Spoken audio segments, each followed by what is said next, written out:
മലയാളത്തിലെ പല റെക്കോർഡുകളും തിരുത്തിക്കുറിച്ച് ജൈത്രയാത്ര തുടരുന്ന ചിത്രമാണ് മോഹൻലാൽ തരുൺമൂർത്തി ടീമിന്റെ തുടരും. മികച്ച പ്രതികരണം നേടിയ സിനിമ ഇതിനോടകം തന്നെ 200 കോടി ക്ലബിൽ ഇടം പിടിച്ചു കഴിഞ്ഞു. ചിത്രത്തിലെ മോഹൻലാൽ ശോഭന കോംബോ സീനുകൾക്ക് വലിയ കയ്യടിയാണ് പ്രേക്ഷകരുടെ ഭാഗത്തുനിന്നും ലഭിക്കുന്നത്. ശോഭനയ്ക്ക് മുൻപ് നിരവധി നായികമാരെ ചിത്രത്തിനായി ആലോചിച്ചിരുന്നുവെന്ന് സിനിമയുടെ അണിയറ പ്രവർത്തകർ നേരത്തെ പറഞ്ഞിരുന്നു.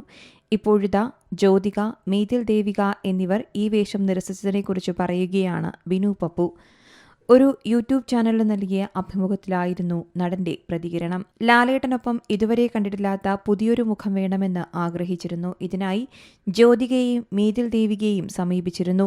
കഴിഞ്ഞ തവണ അവർ എന്തുകൊണ്ട് അഭിനയിച്ചില്ലെന്ന് മറ്റൊരാൾ ചോദിച്ചു. അവർ എന്തുകൊണ്ട് അഭിനയിച്ചില്ലെന്ന് അവരോട് ചോദിക്കണമെന്നായിരുന്നു താൻ മറുപടി കൊടുത്തതെന്നും ബിനു പപ്പു പറഞ്ഞു. അവർക്ക് ചിലപ്പോൾ ആ കഥാപാത്രം വർക്കൌട്ടായിട്ടുണ്ടാകില്ല എന്നും അത് അവരുടെ തീരുമാനമാണെന്നും ബിനു പപ്പു വ്യക്തമാക്കി. അതേസമയം ചിത്രം കേരളത്തിൽ നിന്ന് ഇതുവരെ 114 കോടി നേടിയെന്നാണ് കണക്കുകൾ സൂചിപ്പിക്കുന്നത്.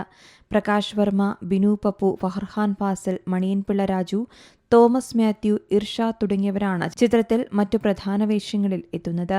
നിരവധി പുതുമുഖങ്ങളും ചിത്രത്തിൽ അണിനിരക്കുന്നുണ്ട്. KR സുനിലിന്റെ കഥയ്ക്ക് തരുൺമൂർത്തിയും ചേർന്നാണ് തിരക്കഥയൊരുക്കുന്നത്. രജപുത്ര വിഷ്വൽ മീഡിയയാണ് നിർമ്മാണം. News desk C Malayalam news. ഏറ്റവും പുതിയ വാർത്തകളും വിശേഷങ്ങളും വിരൽത്തുമ്പിലറിയാൻ സി മലയാളം ന്യൂസ് എല്ലാ ഡിജിറ്റൽ പ്ലാറ്റ്ഫോമുകളിലും ലഭ്യം.